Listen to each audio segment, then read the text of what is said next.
I shall continue exploring the filmography of the great Monte Hellman today with 1966's Ride in the Whirlwind, starring Jack Nicholson and Cameron Mitchell, and written by Nicholson. Roger Corman had put forward the funds for this production, shot back to back with that same year's The Shooting, and both with Hellman and Nicholson as credited producers. Shot in Utah, both films are considered qualifiers for the interesting term acid western, and whilst I'd say The Shooting much more falls into that category, it isn't unfair to refer to Ride in the Whirlwind as one either.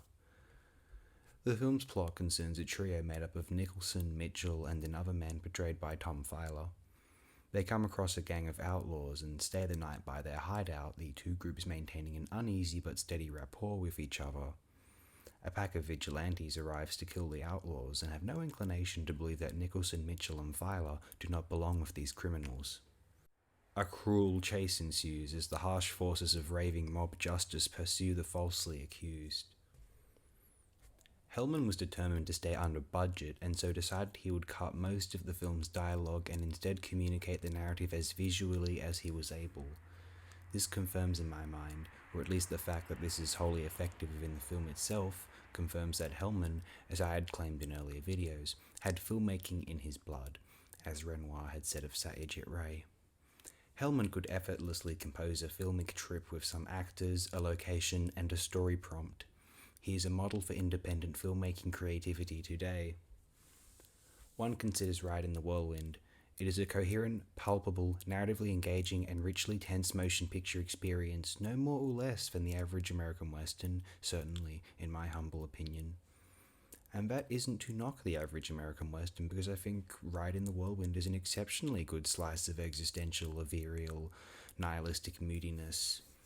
A very strong film, and a film one could show to the general consumers of American Westerns, and I suspect that they would likely enjoy it as much as any other average Western, and despite the apparent lack of budget which the production was granted, all it was gifted was with the narrative filmmaking imagination of Monte Hellman. Hellman is able to invoke atmosphere, suspense, stress, confusion, hopelessness, and terror, all with grounded and realistic scenarios with which a viewer can easily imagine themselves within.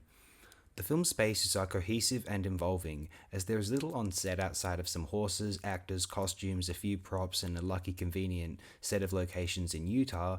Only these things can be used to further communicate narrative events, along with creative film direction and photography.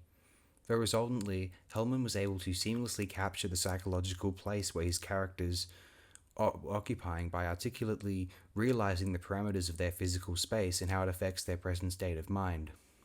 What exists within the parameters of their vision, coupled with the memories of previous frames, is what enables the viewer's absorption and replicates the character's experience of danger and uncertainty within the film. Ride in the Whirlwind is highly recommended. Tune in next time, I ought to be discussing that same year's The Shooting. I hope everyone is well.